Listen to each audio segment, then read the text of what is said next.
দিল্লির বাতাস দীপাবলির পর থেকে অতিরিক্ত দূষিত হয়ে উঠেছে। ধোঁয়াশা এবং বাতাসে ক্ষতিকারক কণার মাত্রা বেড়ে যাওয়ায় স্বাভাবিক জীবন ব্যাহত হচ্ছে। রাজধানীর দূষণ নিয়ন্ত্রণে রাখতে দিল্লি সরকার বৃহস্পতিবার থেকে একাধিক কঠোর পদক্ষেপ গ্রহণ করেছে।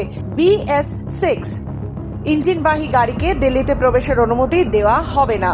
পেট্রোল পাম্পগুলির নির্দেশে দেওয়া হয়েছে দূষণ সংক্রান্ত বৈধ সার্টিফিকেট ছাড়া কাউকে জ্বালানি দেওয়া যাবে না। গুরগাঁও, গাজিয়াবাদ, ফরিদাবাদ ও নয়ডা থেকে প্রায় 12 লক্ষ গাড়ি এবার দিল্লিতে প্রবেশ করতে পারবে না। নয়ডা থেকে 4 লক্ষ, গুরগাঁও থেকে 2 লক্ষ এবং গাজিয়াবাদ থেকে 5.5 লক্ষ গাড়ি নিষিদ্ধ হবে। এসব গাড়ির তল্লাশির জন্য 580 পুলিশ মোতায়েন করা হয়েছে এবং 126 চেকপয়েন্ট, 37টি এনফোর্সমেন্ট ভ্যান স্থাপন করা হবে।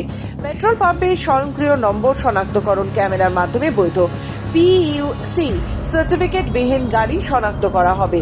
নভেম্বর মাস থেকে দিল্লির বাতাস গুরুতর ও অত্যন্ত খারাপ অবস্থায় রয়েছে। বুধবার শহরের 24 ঘন্টার গড় AQI 334, যা অত্যন্ত খারাপ বিভাগে পড়ে।